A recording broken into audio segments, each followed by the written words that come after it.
Hi friends, welcome to Wikitech Telugu. ఈ వీడియోలో మనం మన ఫోన్కి ఆల్రెడీ కనెక్ట్ చేసి ఉన్న వైఫై పాస్వర్డ్ ఎలా తెలుసుకోవాలో చూద్దాం. ఇది కేవలం ఎడ్యుకేషనల్ వీడియో మాత్రమే. Please don't misuse. మన ఇంటికి ఎవరైనా వచ్చినప్పుడు మనం పాస్వర్డ్ మర్చిపోతే లేదా మనం ఎవరింటికైనా వెళ్ళినప్పుడు వాళ్ళు మనకి పాస్వర్డ్ చెప్పకుండా కనెక్ట్ చేసి ఇచ్చినప్పుడు మనం సింపుల్గా ఒక చిన్న ట్రిక్తో పాస్వర్డ్ అయితే తెలుసుకోవచ్చు. దీనికోసం ఫస్ట్ అయితే వైఫైపై లాంగ్ ప్రెస్ చేయండి. ఇక్కడ మీ నెట్వర్క్ని అయితే సెలెక్ట్ చేసుకోండి. సెట్టింగ్స్పై క్లిక్ చేయండి.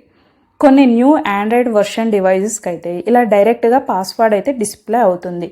మీరు ఇక్కడ బాటంలో చూస్తే క్యూఆర్ కోడ్ అనే ఆప్షన్ ఉంటుంది, దానిపై క్లిక్ చేయండి. కొన్ని వర్షన్ మొబైల్స్కి అయితే ఇక్కడ బాటంలోనే డైరెక్ట్గా పాస్వర్డ్ అయితే డిస్ప్లే అవుతుంది. ఈ 2 ఆప్షన్స్లో కనుక మీకు పాస్వర్డ్ తెలియకపోతే కనుక సింపుల్గా ఈ క్యూఆర్ని మీరు షేర్పై క్లిక్ చేసి ఇక్కడ గూగుల్పై క్లిక్ చేయండి. మీ క్యూఆర్ని అయితే సెర్చ్ చేస్తే డైరెక్ట్గా మీ నెట్వర్క్ యొక్క పాస్వర్డ్ అయితే తెలుసుకోవచ్చు.